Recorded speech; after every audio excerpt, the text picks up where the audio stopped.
معلوم ہے آپ کو مقام صحابہ میں حضرت علی کی عصر کی نماز قضا ہے، سورج ڈوب گیا، پھر حضرت علی اپنی نماز کی قضا ہونے پر روتے لگے تو حضور بیدار ہوئے اور آپ نے کیا فرمایا؟ ہر سنی اشارے سے چاند چیر دیا، چھپے ہوئے خور کو پھیر دیا، گئے ہوئے دن کو عصر کیا۔ یہ تابو اللہ سے آج کے زمانے میں حضور کو اپنی طرح کہتے ہیں، ان کا جواب بھی ہے کہ نبی پاک صلی اللہ تعالیٰ علیہ وسلم کو تم اپنی جیسا بشر کہتے ہو، آیت اتنی پڑھتے، آگے پوری پڑھ لو، قل انما انا بشر مثلکم یوحی الی۔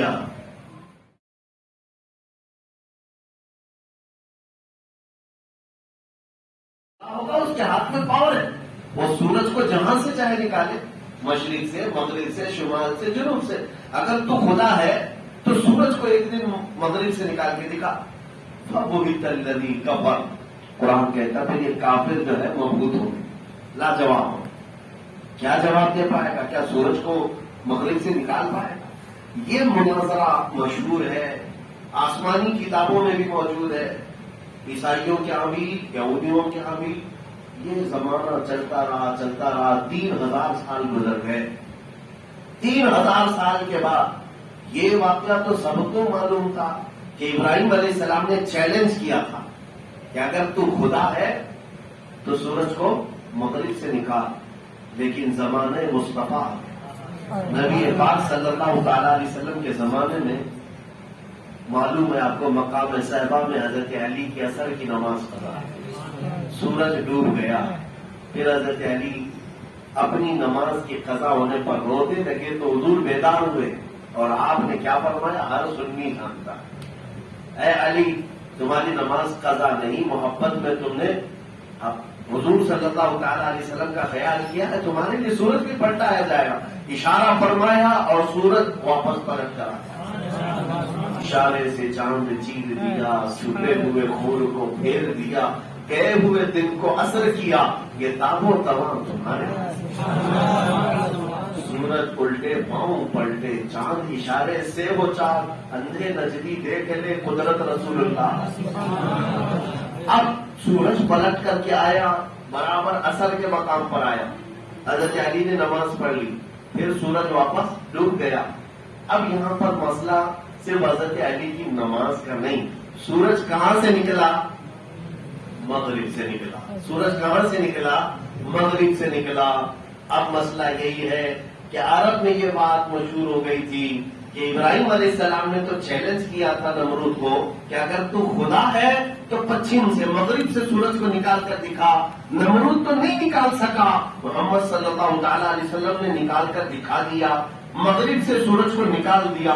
اب عقیدہ بگڑ سکتا تھا کسی کا کہ لوگوں کے ذہن میں یہ بات نہ آ جائے کہ جو مغرب سے سورج کو نکالتا ہے وہ خدا ہوتا ہے، تو اللہ نے فرمایا محبوب آپ فرما دے انما انا بشر مثلکم، اے لوگوں میں بھی تمہاری طرح بشر ہوں۔ بشر کا مطلب یہ نہیں ہے کہ عام بشر ہے میرے عزیزوں، نبی پاک صلی اللہ تعالی علیہ وسلم کی شان بھی اس میں بیان ہے اللہ تعالیٰ نے، اور جو اس طرح سے آج کے زمانے میں حضور کو اپنی طرح کہتے ہیں، ان کا جواب بھی ہے کہ نبی پاک صلی اللہ تعالیٰ علیہ وسلم کو تم اپنی جیسا بشر کہتے ہو، آیت اتنی پڑھتے، آگے پوری پڑھ لو، قل انما انا بشر مثلکم یوحی الی۔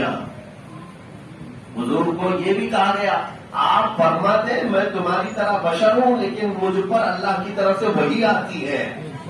اب کون کہے گا تمہارے اوپر وحی آتی ہے؟ کسی کو آتی ہے؟ حضور کو جو اپنی طرح کہتا ہے اس کو کوئی وحی آتی ہے؟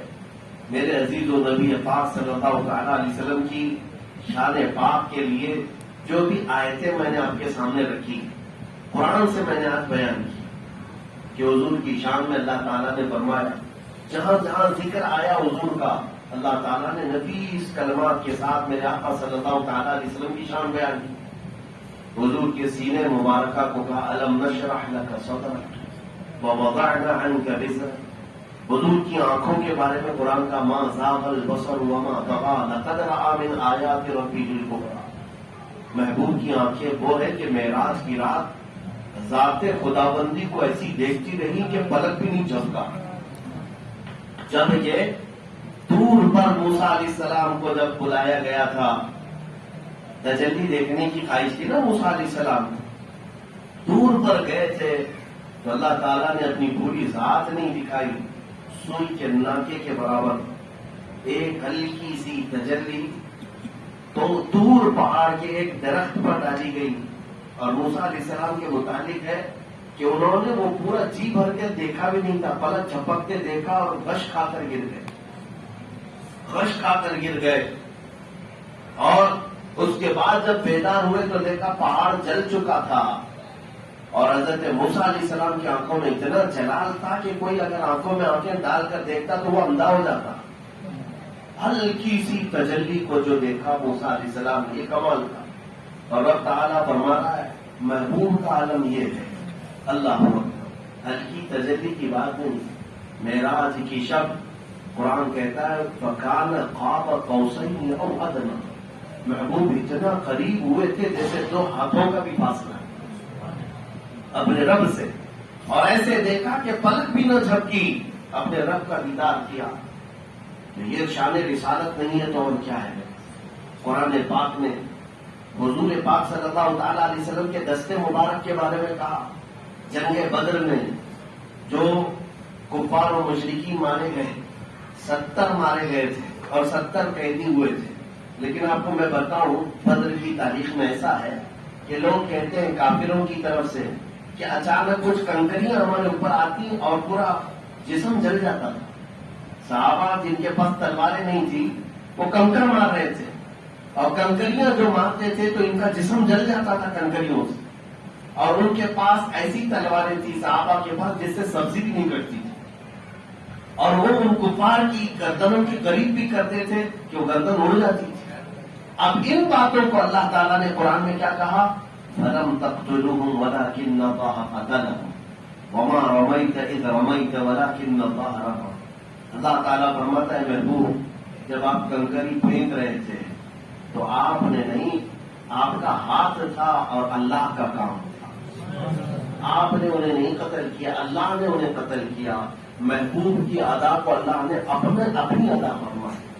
دیکھیے قرآن کے ذریعے سے میں جو باتیں بتا رہا ہوں، اور اتنی بات نہیں. مکہ مکرمہ بڑی عظمت والی جگہ ہے. خانہ کعبہ ہے، میزاب رحمت ہے، مقام ابراہیم ہے، آب زمزم ہے، صفا مروہ ہے. کیا نہیں ہے مکہ میں؟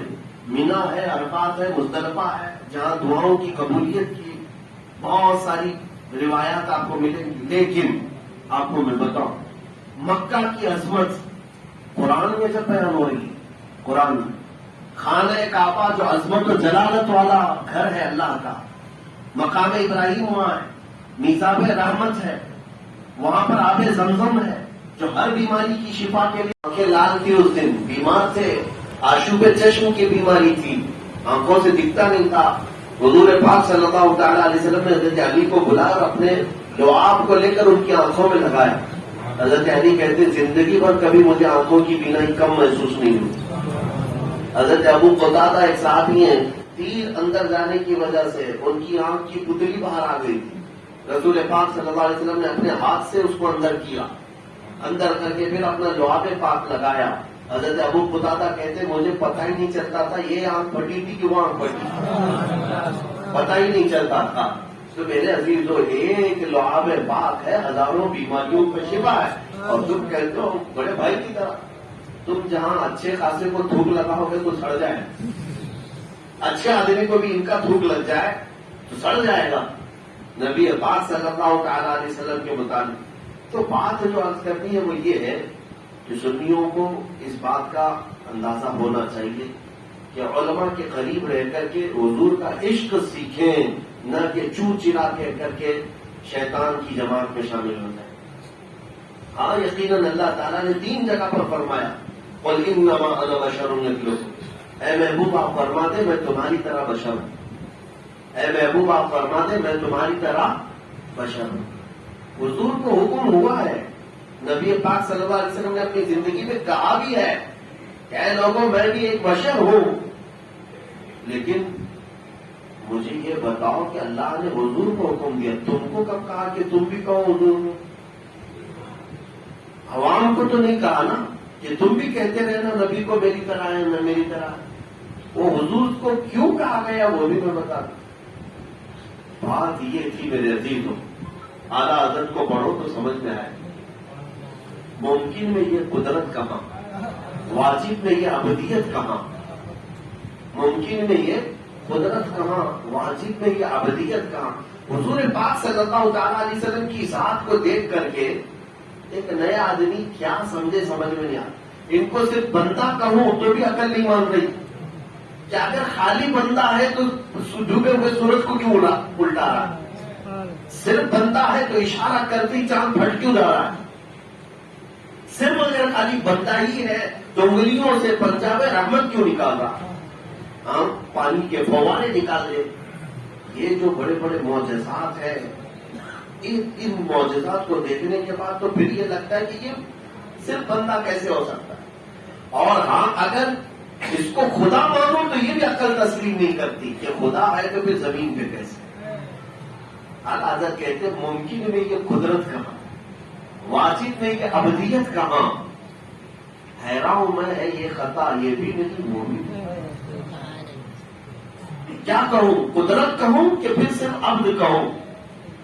پھر اعلیٰ حضرت رضی اللہ تعالیٰ عنہ نے فیصلے میں کہا حق یہ کہ عالم امکان کے شاہ، حق یہ کہ ہے عبد الہ، ہے وہ اللہ کے بندے، اور عالم امکان کے شاہ پوری کائنات کے بادشاہ کا نام محمد.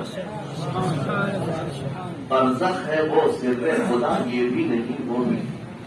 برزخ کہتے ہیں ایسی چیز کو جس کو دنیا نہیں دیکھ سکتی. قبر کو دیکھ سکتے آپ؟ قبر میں کیا چل رہا ہے پتہ نہیں، اس لیے اس کو برزخ کہتے ہیں. قیامت کا منظر اور اس دنیا کا منظر، ان دونوں کے بیچ میں ایک زندگی ہے برزخ. اس کو کہتے ہیں راز والی زندگی. اور اسی طرح اعلیٰ حضرت کہتے ہیں حضور کی زندگی برزخ ہے، کوئی نہیں پہچان پائے گا. اسی لیے جس نے صرف لباس بشر میں دیکھا وہ یوں ہی پکارنے لگے میری طرح بشر ہے. اور فرشتوں نے عالم نور میں دیکھا تو وہ کیا کہیں گے. میرے عزیزوں اب یہاں بات آتی ہے، اس کو کہتے ہیں کشمکش میں پڑ جانا. کشمکش میں پڑ جانا.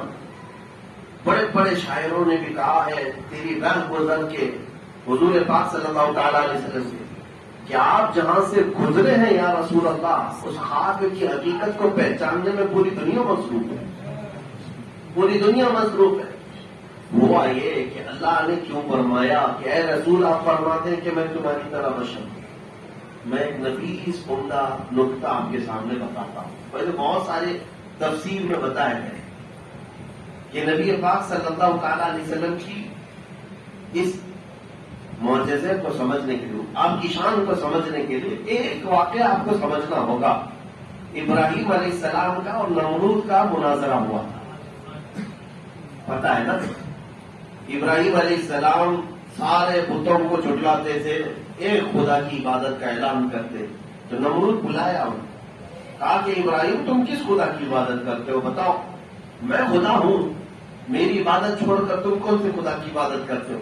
یہ تیسرے پارے میں پورا ان کا مناظرہ موجود. ابراہیم علیہ السلام نے کہا ربی الذی یحیی و یمیت، میرا رب وہ ہے جو موت بھی دیتا ہے اور حیات بھی دیتا ہے، جو زندگی بھی دیتا ہے اور موت بھی دیتا ہے. تو اس نے کہا قال انا احیی و امیت، اے ابراہیم میں بھی تو موت اور حیات دیتا ہوں، میں بھی زندگی دیتا ہوں موت دیتا ہوں. کہا کیسے؟ قیدیوں کو دو بلایا، ایک چھوٹنے والا تھا آزاد ہونے والا تھا اس کو مار نہ دیا، اور جس کو پھانسی ہونے والی تھی اس کو چھوڑ دیا.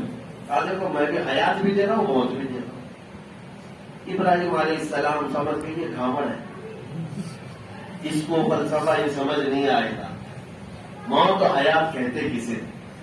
آپ نے پھر اعلاناً یہ کہا قال انا احیی و امیت قال ابراہیم فإن اللہ یأتی بالشمس من المشرق فأت بها من المغرب. حضرت ابراہیم نے کہا نمرود سے کہ رے بیوقوف میرا خدا وہ ہے جو سورج کو مشرق سے نکالتا ہے. سورج کو کہاں سے نکالتا ہے؟ مشرق سے نکالتا. اگر تو خدا ہے تو فأتی بہا من المغرب، مغرب سے سورج کو نکال.